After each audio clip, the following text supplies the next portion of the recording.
العالمین صلاۃ والسلام علی رسول النبی الکریم وعلی آلہ واصحابہ اجمعین الحمد للہ الذی ہدانا لہذا وما كنا لنهتدی لولا ان ہدانا اللہ رب اشرح لی صدری ویسر لی امری واحلل عقدۃ من لسانی یفقہوا قولی۔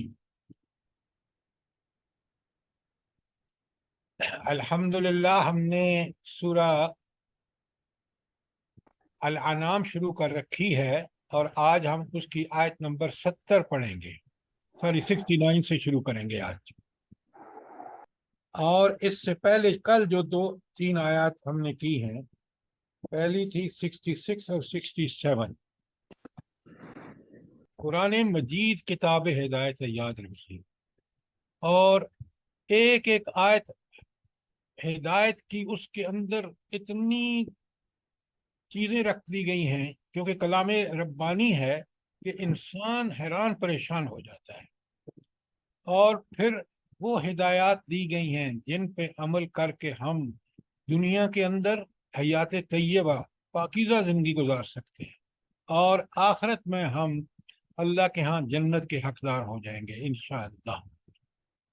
تو اس لیے بہت احتیاط سے ایک ایک آیت کے اندر جو ہمارے لیے احکامات ہیں، ہدایات ہیں، تعلیمات ہیں، واقعات ہیں، ان کو بہت اچھی طرح سمجھیں، اس لیے کہ وہی چیزیں جو ہیں وہ اصل ہدایت اللہ تعالیٰ کی طرف سے ہے، اور اللہ تعالیٰ کی ہدایت قرآن مجید میں موجود ہے۔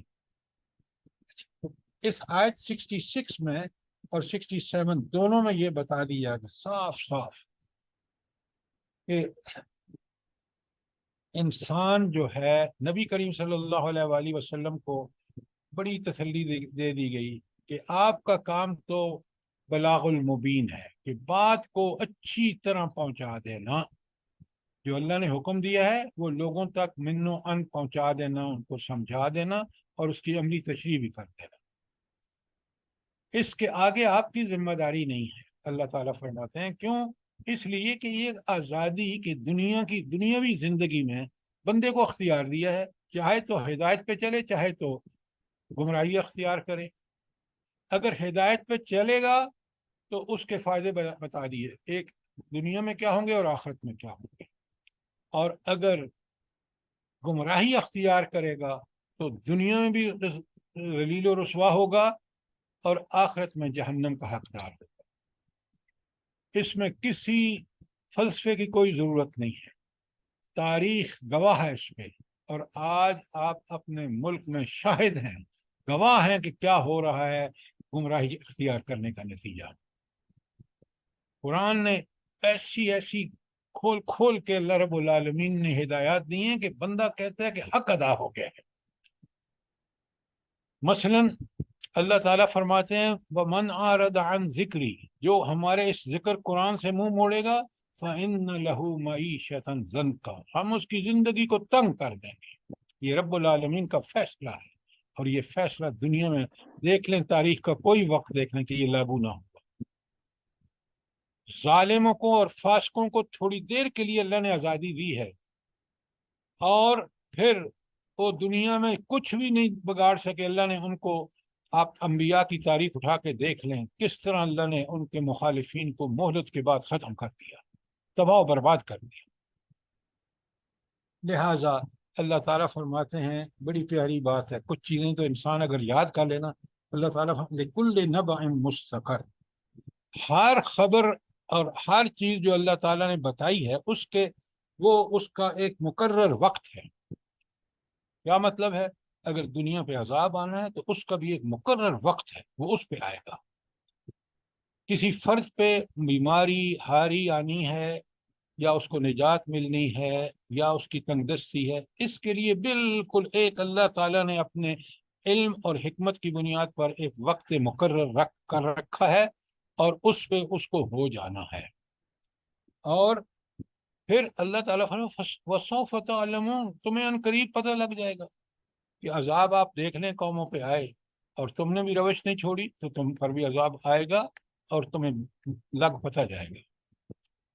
لہٰذا یہاں پہ نبی کریم صلی اللہ علیہ وسلم کو تسلی کہ آپ کوئی داروغہ اور وکیل نہیں ہیں، اللہ نے آپ کو بھیجا ہے جس کام کے لیے وہ آپ کر دیں، وہی آپ کو کرنے کا ہے، آگے معاملات کا انجام اللہ تعالیٰ کے ہاتھ، اور ہر کام کے انجام کا ایک وقت مقرر ہے۔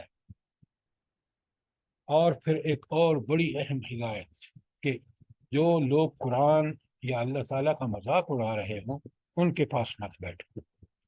یہ میں نے آپ کو اس کے ساتھ آیت نساء کی 140 بھی، دونوں کا مفہوم بالکل ایک ہے، اور اس کی پتہ وجہ کیا ہے؟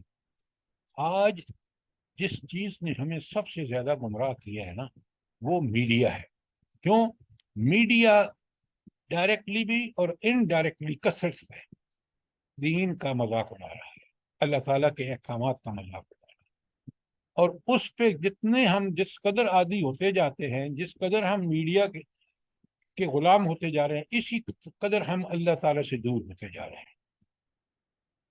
لہٰذا یہ سارے پروگرام، ڈانس، گانے، گندے ڈرامے، ان سے دور رہیے، یہ وقت ضائع نہ کیجیے، وہ وقت اللہ تعالیٰ کی بہت بڑی نعمت ہے، اور اس کو ٹھیک ٹھیک اللہ تعالیٰ کی اطاعت میں گزاریے۔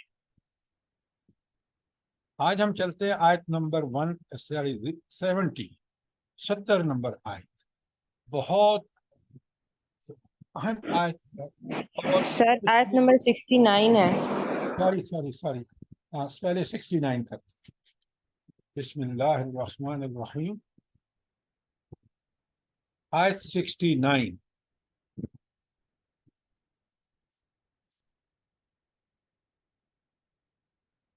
بسم اللہ الرحمن الرحیم، وما علی الذین یتقون من حسابہم من شیء، اور جھگڑنے والوں کے متعلق پرہیزگار لوگوں کے ذمے کوئی چیز نہیں۔ کیا مطلب ہے؟ کہ یہ جب آپ ان کو دین کی دعوت دیتے ہیں، جو لوگ اہل تقویٰ ہیں، اور یہ جو گمراہ لوگ ہیں یہ اس پہ بگڑ جاتے ہیں اور پھر جھگڑے کرنے لگتے ہیں، تو اگر وہ آپ سے جھگڑا کریں اور آپ حق بیان کرنے کا فریضہ انجام دے رہے ہوں تو کوئی ناراض ہونے کی بات نہیں ہے۔ نہیں مانتے نہیں مانتے، کیوں؟ ان کو اللہ نے اختیار دیا ہے، لہٰذا آپ کی کوئی ذمہ داری نہیں ہے ان کی گمراہی کی۔ آپ کا کام کیا ہے کہ آپ حق بات ان کو بڑی محبت اور ہمدردی سے سمجھا دیں۔ وَلَٰكِنْ ذِكْرَىٰ لَعَلَّهُمْ يَتَّقُونَ، لیکن نصیحت کرنا جو ہے وہ اس لیے کہ شاید وہ ڈر جائیں، شاید وہ نیکی کی طرف مائل ہو جائیں اور برائی کو چھوڑ دیں۔ یہ آپ کا مقصد ہے، یہ ہدایت کا مقصد ہے کہ انسان تقوی کی روش اختیار کرے۔ کیا مطلب؟ کہ وہ برائیوں کو چھوڑ کر نیکیوں کی طرف آ جائے، تو اس کے لیے نصیحت ہے وہ آپ کرتے رہیں، وہ آپ کا اللہ نے آپ پر واجب قرار دیا ہے، لیکن اگر وہ جھگڑا کریں اور مصر ہوں کہ انہوں نے برائی پر ہی گمراہی پر رہنا ہے تو اس کی ذمہ داری آپ پر نہیں، آپ کو فکر مند ہونے کی ضرورت ہے۔ آپ کو فکر کیا ہونی چاہیے کہ ہم نے ٹھیک ٹھیک اللہ تعالیٰ کا پیغام پہنچایا ہے یا نہیں۔ یہ بڑی اہم ہدایت ہے کہ دعوت دین ہمارا لیے واجب ہے اور اس کی ہمیں فکر کرنی چاہیے۔ اگر وہ لوگ اصلاح پذیر نہیں ہوتے تو یہ آپ کی ذمہ داری نہیں ہے، یہ اللہ نے ان کو دنیا میں ایک شارٹ ٹائم کے لیے حق ان کو ایک اختیار دیا ہے، اس کا غلط استعمال کریں گے تو خود ہی بھگتیں گے۔ تو یہ تھی آیت 69۔ یہاں انسان کی یہ ذمہ داری کہ منکرین کے عمل کی کوئی ذمہ داری ان پر نہیں ہے، ان پر صرف ذمہ داری ہے کہ وہ منکرین اور دوسرے لوگوں کو حق کی دعوت بالکل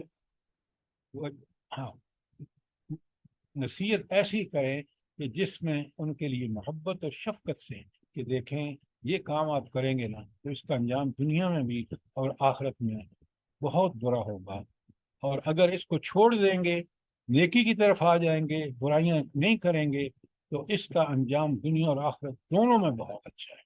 یہ بات آپ نے پوری ہمدردی سے ان کو سمجھا دینی ہے، یہی آپ کا کام ہے۔ آیت 69 کے بارے میں کوئی سوال، کوئی چیز کلیئر نہیں ہوئی ہو تو ضرور پوچھیں۔ بہت اہم آیت ہے دعوت دین کے حوالے سے۔ سر یہ جھگڑنے والوں کو ذرا سا ایکسپلین کر دیں۔ ہاں، اگر آپ کام کر رہے ہو نا دعوت کا، اپنے رشتہ داروں سے کہیں نا کہ بھائی تم دیکھو، یہ دیکھیں یہ بڑی گمراہی ہے، اور اس میں اللہ تعالیٰ کی یہ سزائیں ہیں، اس لیے ان کو چھوڑ دیں۔ فوراً آپ پر الزام لگائیں گے، او ہو یہ مولویانی کہاں سے آ گئی ہے۔ اگر آپ ان کو روکیں نا، میں ایک چھوٹا سا قصہ سناتا ہوں آپ کو، بہت مختصر۔ ہمارے ہاں ایک بزرگ خاتون تھی، تو ایک عورت جو تھی، ایک لڑکی ہماری بہت نیک دیندار، اللہ اس کو بخشے، اب اس کا انتقال ہو گیا ہے، تو اس نے ان سے کہا کہ دادی یہ جو آپ اتنا سارا فصل اٹھاتے ہیں، اس میں سے اللہ کا بھی حق ہے، یہ جو مال ہے آپ کے پاس اس کی زکوٰۃ بھی اللہ تعالیٰ نے آپ پر واجب رکھی ہے۔ پتہ ہے وہ کیا کہتی ہیں؟ وہ کہتی ہیں چھوڑ چھوڑ، تو اپنی عمر دیکھ، تو کہاں سے آ گئی ہے؟ نہ میرے باپ نے کیا، نہ دادا نے کیا، تو اگر ایسی بات ہوئی تو وہ کیوں نہ کرتے؟ تو قدم قدم پر آپ کو رکاوٹیں آتی ہیں۔ اگر اس کو آپ نے تاریخ میں دیکھنا ہے تو نبی کریم صلی اللہ علیہ وآلہ وسلم کی مکی زندگی کو خاص کر دیکھیے۔ 13 سال آپ کو کیا مخالفتیں آپ کی نہیں ہوئی، ذرا پڑھیے تو صحیح، تو آپ کو بالکل پتہ لگ جائے گا کہ کس طرح لوگوں نے، سگے چچا نے ان کی مخالفتیں کی، اور اہل مکہ مشرکین مکہ نے کس طرح ان کی دعوت کے راستے میں روڑے اٹکائے۔ تو لہٰذا یہ دین کا کام دیکھیں نا، جس پہ اللہ تعالیٰ فرماتے ہیں وَمَنْ أَحْسَنُ قَوْلًا، اس سے اچھی بات کس کی ہو سکتی ہے؟ مَنْ دَعَا إِلَى اللَّهِ، جس نے اللہ رب العالمین کی طرف پکارا۔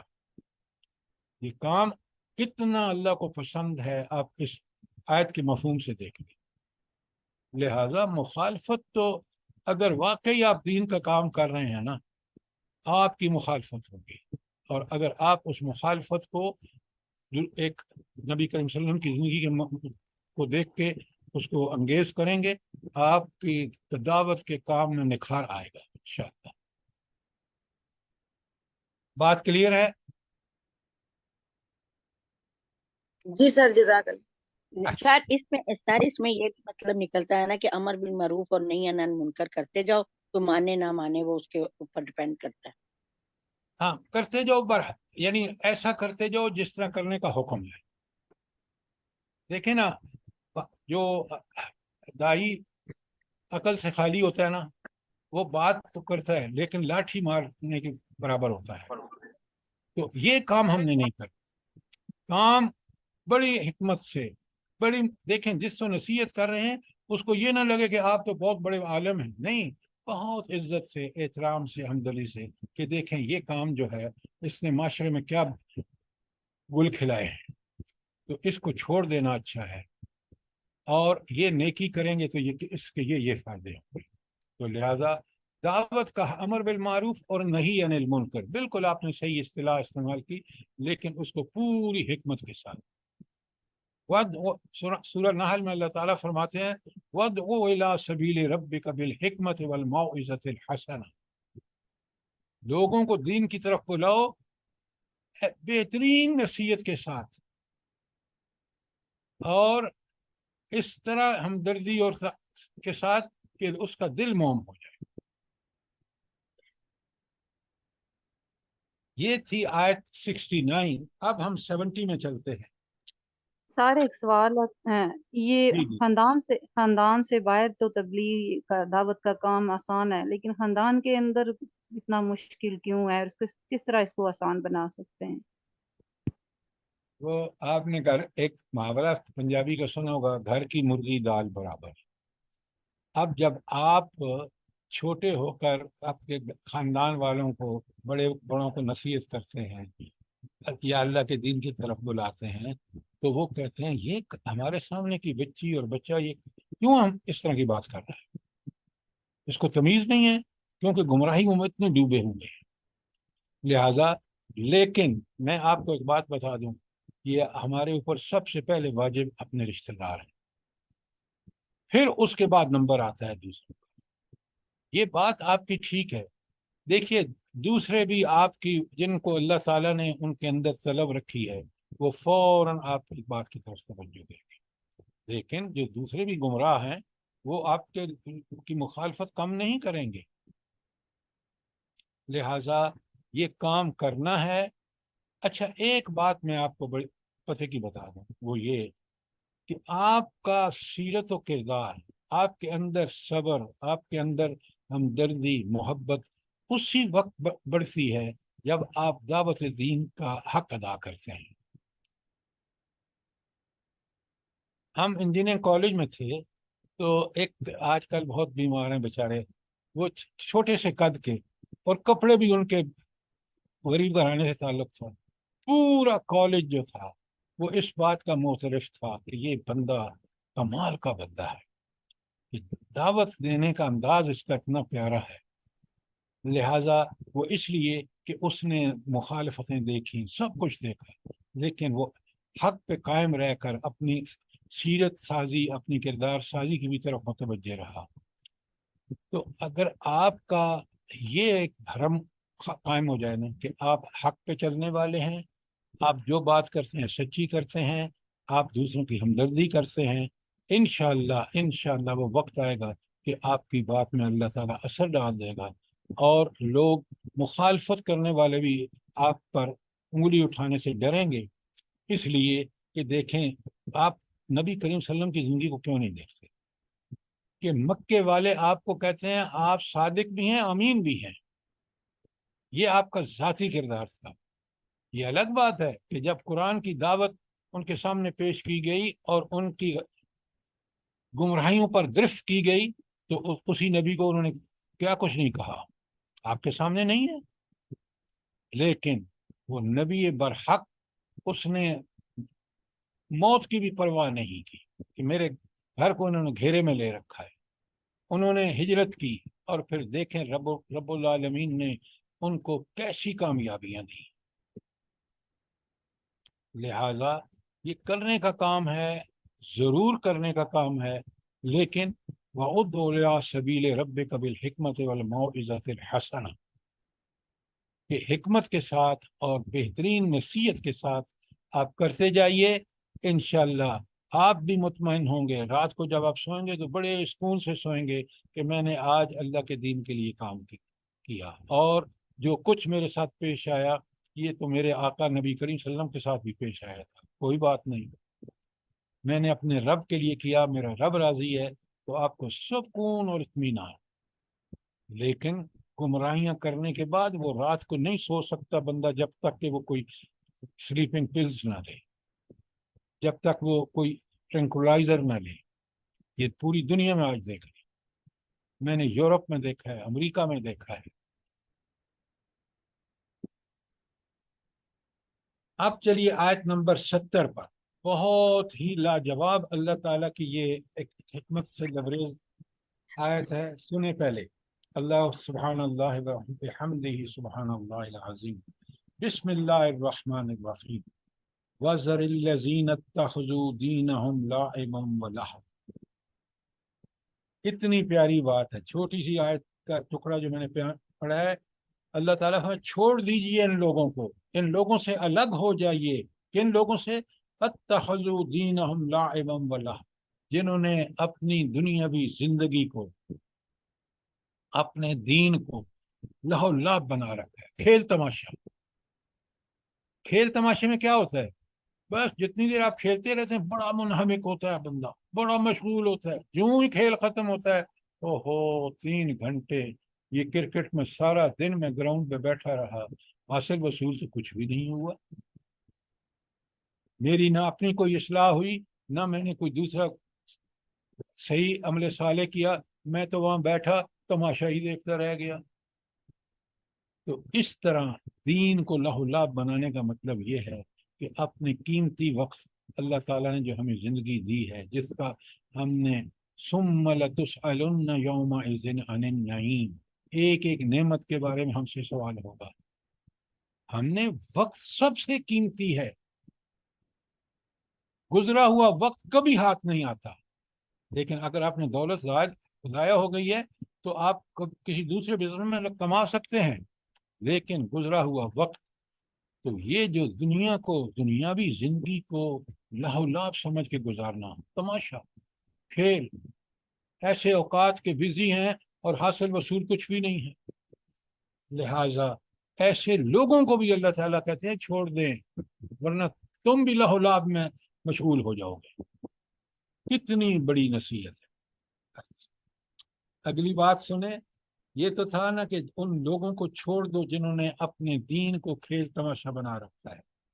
وغرتہم الحیات الدنیا، اور جنہیں دنیا کی زندگی نے ایک فریب میں مبتلا کر رکھا ہے. اچھا، یہ دنیاوی زندگی فریب میں کس طرح یہ فریب میں مبتلا کب ہوتا ہے آدمی؟ جب دنیا اپنے دین کو لہو لعب سمجھتا ہے. اگر وہ دین کی حقیقت کہ یہ اللہ کی طرف سے پسندیدہ دین، چاہے وہ عقیدے کے بارے میں ہو، عمل کے بارے میں ہو، عمل آپ کا اس میں ہو، عبادات میں ہو، اخلاق میں ہو، معاملات میں ہو، ان تمام اعمال کو اگر آپ ٹھیک طریقے سے ادا کریں تو پھر زندگی دھوکہ نہیں ہے. لیکن اگر اللہ کے ان احکامات جن کو چھوڑ کر آج ہم ذلیل ہیں، تاریخ اٹھا کے دیکھ لیے، امت مسلمہ آج دنیا میں سب سے سستا خون اس کا ہے.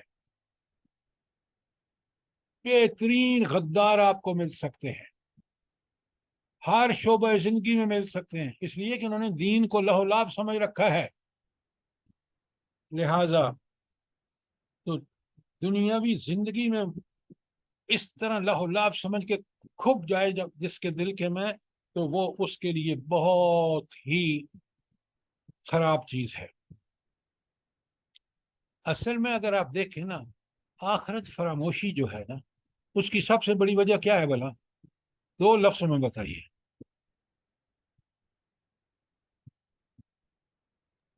دنیا سر سوال دنیا کی محبت. آپ نے بالکل ٹھیک کہا کہ یہ دنیا میں غرق ہو جانا، دنیاوی زندگی میں غرق ہو جانا، اور یہ بھول جانا کہ میں یہاں آیا کس لیے ہوں. آخرت کمانی تھی میں نے، اس کو تو میں نے چھوڑ دیا، لہو لعب میں پڑ گیا. اس چیز نے انسان کو سب سے زیادہ دھوکہ دیا ہے. کس نے؟ دنیا پرستی نے.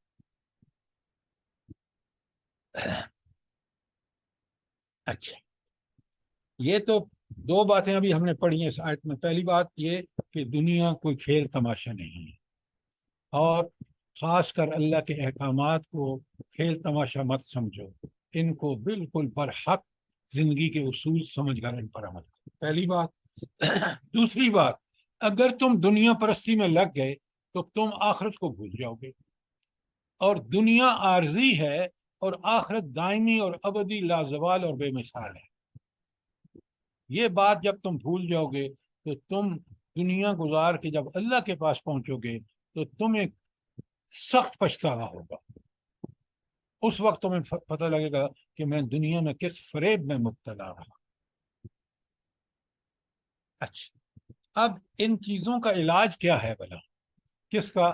یہ دونوں مرض، کہ ایک دنیا کو لہو لعب سمجھنا، اور نمبر 2 دنیاوی زندگی میں غرق ہو جانا.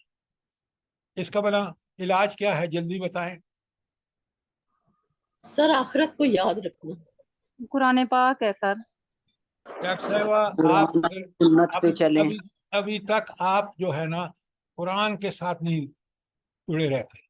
فوراً ہم اپنے دماغ میں وَذَكِّرْ بِهِ، سنیں بیٹا، وَذَكِّرْ بِهِ، اس قرآن سے نصیحت کیجئے، اس قرآن سے تعلق ہوگا، اس سے آپ ہدایت لیں گے، پھر آپ بچ سکیں گے. دیکھیں 2 لفظ ہیں، وَذَكِّرْ بِهِ، اس قرآن، بِهِ ضمیر قرآن کے لیے، اس قرآن سے نصیحت حاصل کر لو، اس سے جڑ جاؤ، اس کے احکامات کی تابعداری کر لو، مسلم بن جاؤ. پھر آپ یہ اس سارے فریب سے، جو دنیا پرستی کا فریب ہے، یہ لاہ و لاب کی زندگی اس سے بچ جائیں گے. آپ انتہائی ذمہ دارانہ زندگی گزاریں گے. آپ کو بالکل پتہ ہوگا کہ میرے رب نے دنیا میں کس لیے بھیجا ہے, میں اپنے وقت کو کیسے گزاروں. یہ صرف اور صرف قرآن اور قرآن کے ساتھ تعلق, قرآن سے ہدایت لینا. ذکر بھی جو ہے نا, یہ بڑی کمال کی نصیحت ہے.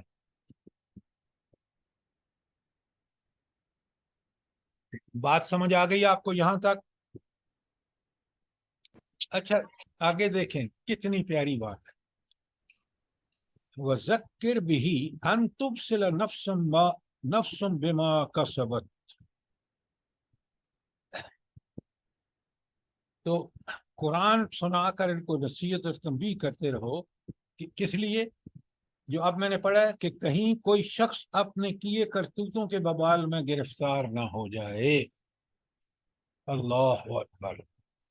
آپ اگر ایک بات نوٹ فرمائیں کہ قیامت کے دن چھوٹی سی چھوٹی نیکی قابل جزا ہوگی, اللہ انعام دے گا. چھوٹی سی چھوٹی برائی قابل سزا ہوگی. تو گویا ہم جو دنیا میں برائیاں کر رہے ہیں, اگر ہم نے توبہ استغفار کر کے معاف نہ کریں تو یہ تو ہمارے لیے وبال ہوں گی وہاں پر, اور ہم گرفتار ہو جائیں گے ان برے اعمال کی وجہ سے اللہ کے ہاں. کتنی پیاری بات اللہ تعالیٰ نے فرمائی, ان تبصر نفس بما کسبت. کہیں کوئی شخص اپنے کیے کرتوتوں کے وبال میں گرفتار نہ ہو جائے. اب آپ مجھے بتائیں کہ جب مجھے یہ احساس ہوگا کہ یہ برائی تو میرے لیے وہاں کتنی مضر ہوگی, کتنی نقصان, کتنی تواکن ہوگی, تو میں بچوں گا نہیں بچوں گا. اس کے بعد فرمایا, سنیں کتنی قرآن ایک ایک بات کو کس طرح کھول کے دے. لیس لہا من دون اللہ ولی ولا شفیع. اس کے لیے اللہ تعالیٰ کے علاوہ کوئی نہ اس کا ولی ہوگا, نہ کوئی اس کی سفارش کرنے والا ہوگا. تو یہ احکامات کون دے رہا ہے قرآن مجید میں؟ وہ اللہ جو آخرت میں کوئی اس کے علاوہ نہ کوئی ولی ہوگا کہ کوئی مدد کر دے, کوئی سفارش کر دے, کوئی نہیں ہوگا سوائے اس کے. ذرا نوٹ فرمائیں, یہ جو ہم نے شفاعت کرنے والے گھر رکھے ہیں نا, یہاں وہاں کوئی اس طرح کا شفاعت کرنے والا ہو نہیں. ہاں بالکل قرآن کہتا ہے کہ قرآن بھی شفاعت کرے گا, روزہ بھی شفاعت کرے گا, نبی کریم صلی اللہ علیہ وسلم بھی شفاعت کریں گے. کیوں؟ کن لوگوں کے لیے؟ جن لوگوں نے دنیا میں نبی کریم صلی اللہ علیہ وسلم کے دین کو پکڑ کے رکھا ہوگا لیکن کچھ غلطیاں ہو گئی ہوں گی, کیس مارجنل ہوگا. اللہ تعالیٰ اپنے نبی صلی اللہ علیہ وسلم کو, کیونکہ ان کی اطاعت میں زندگی گزارنے کے باوجود اس سے شیطان سے نفس کی وجہ سے گمراہ ہوا, وہ نبی کریم صلی اللہ علیہ وسلم کو اجازت ہوگی. اجازت ہوگی تو سفارش کریں گے. سفارش کے لیے وہاں بڑے کڑی شرائط ہیں. اللہ کے اذن کے بعد غیر کوئی سفارش نہیں کر سکتا. یہ نوٹ کریں, اللہ جس کے لیے چاہے گا اس کے لیے سفارش کرنی ہوگی. تو جس کی سفارش کی جائے گی اور جو سفارش کرے گا اس کو اللہ کی اجازت ضروری ہے.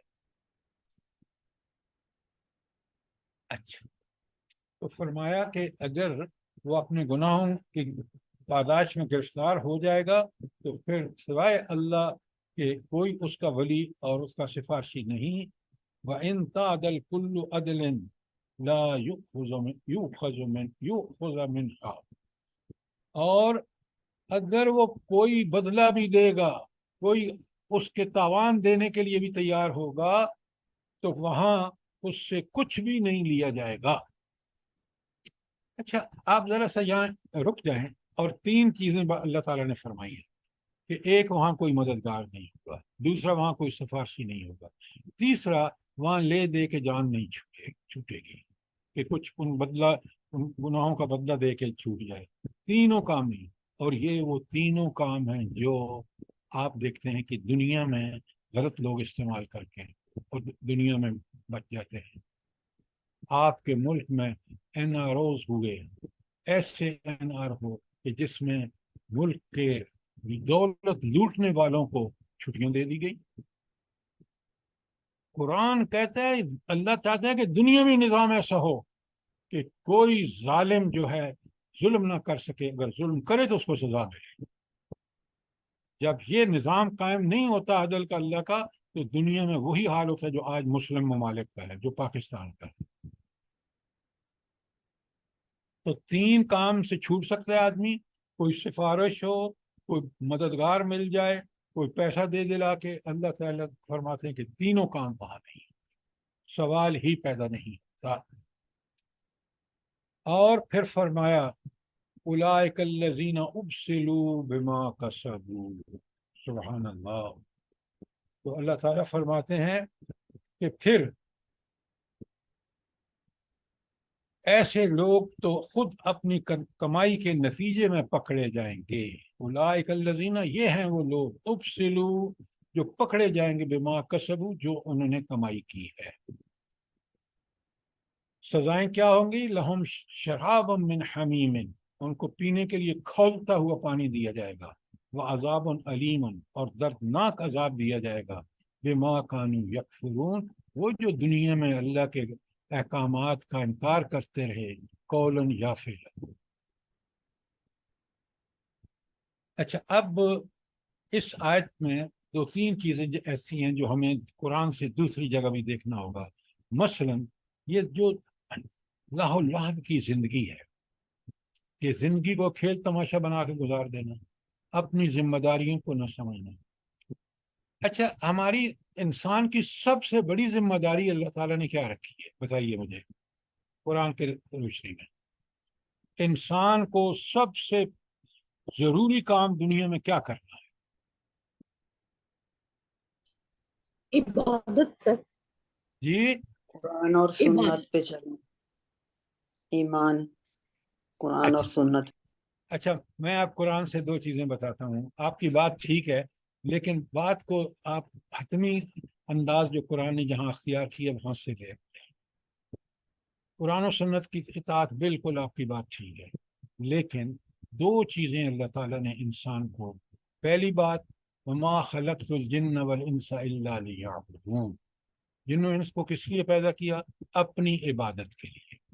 اب عبادت کا مطلب ہی پوری زندگی میں قرآن و سنت کے مطابق، چاہے وہ سوچ و فکر ہو، عقائد و ایمانیات ہوں، قرآن و سنت کے مطابق، عبادات، نماز، روزہ، حج، قرآن و سنت کے مطابق، اخلاق، برائیوں سے چھوڑ دینا، رذائل اخلاق کو چھوڑ دینا، فضائل اخلاق کو اپنا لینا، آداب بجا لانا، جو نبی کریم صلی اللہ علیہ وسلم کی زندگی سے ثابت ہیں، اور فضائل اخلاق کو اپنا لینا، یہ قرآن کا مطالبہ ہے۔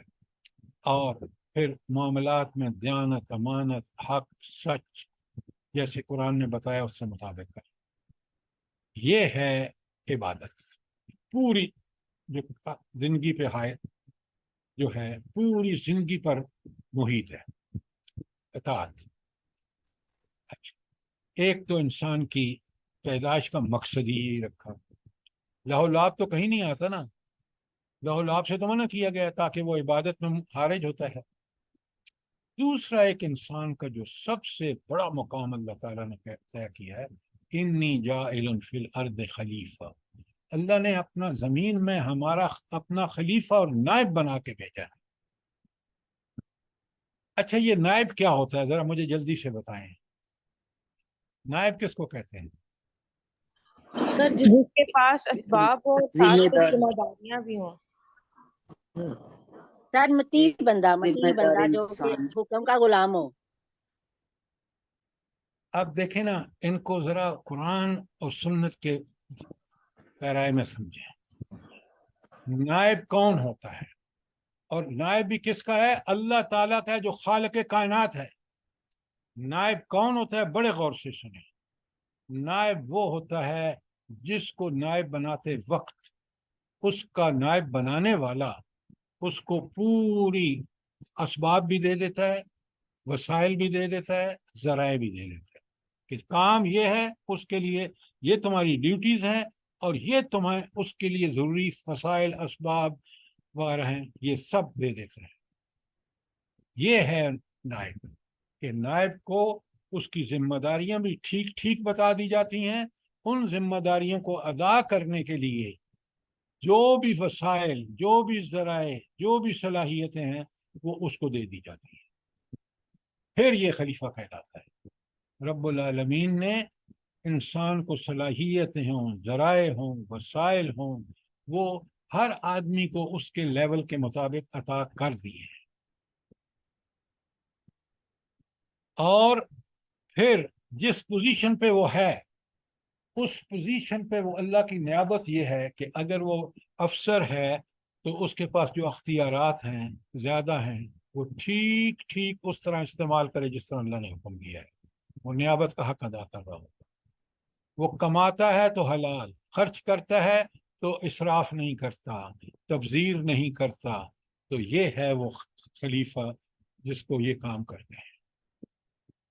اگر غریب ہے اس کے لیول پہ اللہ تعالیٰ اس سے حساب لے گا کہ میں نے تمہیں صلاحیتیں دی، میں نے تمہیں تھوڑے بہت وسائل دیے، بتاؤ تم نے وہ ذمہ داریاں پوری کی جو تمہارے ذمے تھیں.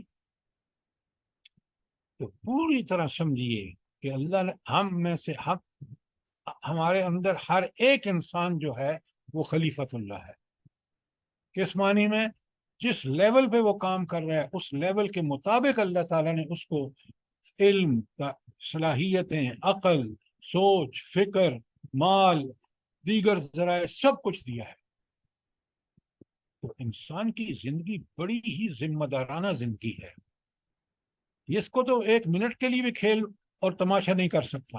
کیوں؟ وہ تو اللہ کا خلیفہ ہے. اس نے تو وہ کام کرنے جو اللہ نے اس کے ذمہ لگائے ہیں.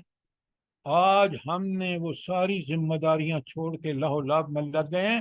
اور دیکھ لیں کہ دنیا کا نظام کتنا بگڑ چکا ہے، کس قدر یہاں ظلم و ستم، عدل کا نام کی کوئی چیز نہیں ہے، ظلم کثرت سے ہے، اور نہ امن ہے، نہ سکون ہے، نہ چین ہے.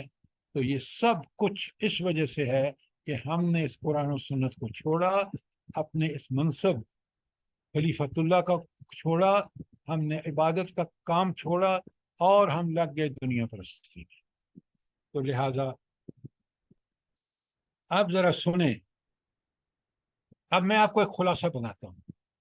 ہماری دنیاوی زندگی ہے، ہم میں سے ہر ایک کو ایک مہلت ملی ہے اور اس کے ساتھ وسائل اللہ نے دے دی ہیں، صلاحیتیں دے دی ہیں. تو دنیاوی زندگی اب اگر انسان اللہ کے حکم کے مطابق گزارتا ہے تو اس دنیاوی زندگی کو قرآن کیا کہتا ہے بھلا بتائیں؟ وہ شخص جو خلافت حیات الطیبہ. کیا بات ہے، شاباش شاباش. اس کو قرآن کہتا ہے حیات طیبہ. یہ طیبہ زندگی ہے، یہ پاکیزہ زندگی ہے جو اللہ اس کے رسول کی اطاعت میں گزاری ہے. اس کا مزہ انہی سے پوچھیں جو حیات طیبہ اس کو بنا لیتے ہیں کہ یہ کتنی پرسکون زندگی ہے.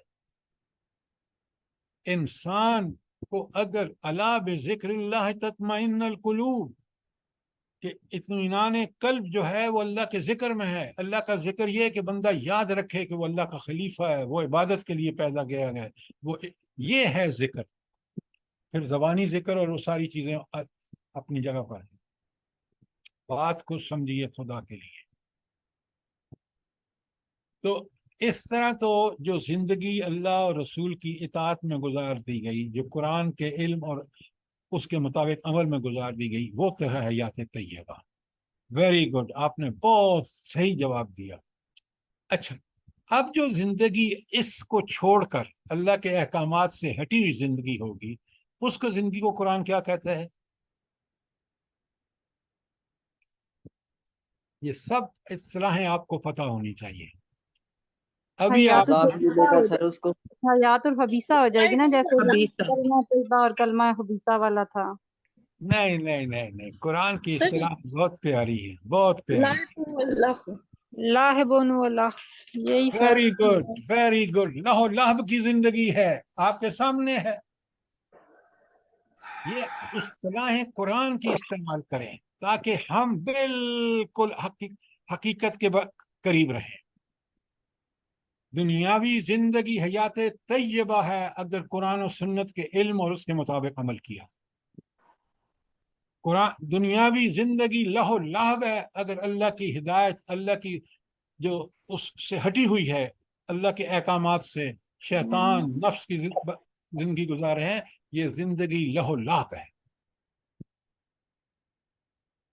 ذرا دیکھیں تو صحیح، ایک آیت کے اندر اللہ تعالیٰ نے پوری زندگی کی حقائق سامنے رکھ دی ہیں. اب ذرا چلیں دوسری آیات میں سنیں. لکھیں سورہ معاہدہ کی آیت 57. سورہ معاہدہ 5 نمبر پر ہے، اس کی آیت 57. بڑے غور سے ترجمہ سنیں. یا ایھا الذین آمنو، خطاب کس سے ہے؟ اہل ایمان سے، ہم سے. لا تتخذوا الذین اتخذوا دینکم ہزوا ولعبا، ان لوگوں کو دوست مت بناؤ جنہوں نے تمہارے دین کو کھیل اور تماشا بنا دیا. من الذین اوتوا الکتاب، یہ ان لوگوں میں سے بھی ہیں جو اہل کتاب ہیں. یہود و نصارہ نے بھی یہ حرکت کی. من قبلکم، تم سے پہلے. والکفار اولیاء، اور ان کی کے دوست ہیں کفار مکہ. واتقوا اللہ، اللہ سے ڈرو، ذمہ دارانہ زندگی گزارو، حق برائیوں سے بچو، نیکیوں پر ڈٹ جاؤ.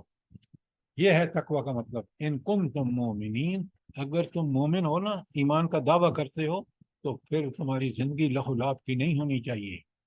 پھر تمہاری زندگی تقوی والی ہونی چاہیے. تمہاری زندگی حیاتاً طیبہ ہونی چاہیے. تمہاری زندگی لہو لعب والی نہیں ہونی چاہیے. دیکھ لیں کس طرح بات کو اللہ تعالیٰ اس کے 70 کے میں، اور یہ آپ کے سامنے سورہ معاہدہ کی آیت 57 میں نے تلاوت کی ہے. ذرا دیکھیں قرآن کس طرح اس کو کھول کھول کے بیان. دیکھیں سورہ اعراف کی آیت 51.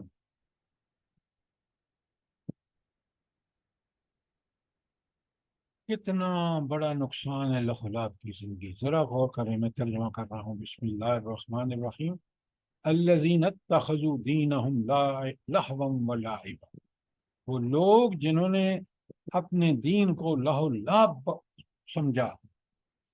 وغرتہم الحیات الدنیا، اور دنیا کی زندگی میں غرق ہو کے رہ گئے. سبحان اللہ. آپ دیکھیں قیامت کے دن کتنا برا انجام ہے اس کا. فَالْيَوْمَ نَنْسَاهُمْ كَمَا نَسُوا لِقَاءَ يَوْمِكُمْ هَٰذَا، آج کے دن ہم ان کو بھول گئے جس طرح دنیا میں اللہ کی اس ملاقات کو انہوں نے بلائے رکھا. یہ لقاء اللہ جو ہے، یا آخرت میں اللہ سے ملاقات، اس کا قرآن میں بڑا کثرت سے ذکر ہے. کسی وقت جب آگے آئے گا تو میں آپ کو بتاؤں گا. تو لوگ اب آپ مجھے بتائیں، اللہ جو ہمارا خالق، مالک، رازق اور حاکم ہے، اس کے سامنے ہم ذلیل و رسوا ہو جائیں اپنے مال کمائی کی وجہ سے، اپنے کسب کی وجہ سے، اپنی دنیا میں اعمال کی وجہ سے، کتنا بڑی ذلت ہوگی. آقا کتنا عظیم ہے، اور اس کے سامنے گمراہی کی رسوائی کتنی ذلیل ترین چیز ہوگی. تو اللہ فرماتے ہیں جنہوں نے دنیاوی زندگی میں دنیا میں غرق رہے نا، ہم آج ان کو بھول جائیں گے جس طرح انہوں نے دنیا میں زندگی گزارتے ہوئے اللہ کے سامنے پیشی لقاء اللہ کو بھول گئے تھے. وَمَا كَانُوا بِآيَاتِنَا يَجْحَدُونَ، اور وہ ہماری آیات پر ایمان نہیں لاتے تھے. یہ تھی سورہ اعراف کی 51. ذرا سورہ عنکبوت کی لکھیں 64. اللہ تعالیٰ کیا فرما رہے ہیں عنکبوت کی 64 میں؟ بسم اللہ الرحمن الرحیم. وَمَا هَٰذِهِ الْحَيَاةُ الدُّنْيَا إِلَّا لَهْوٌ وَلَعِبٌ، یہ دنیاوی زندگی کھیل تماشے کے علاوہ کچھ نہیں. کیا مطلب؟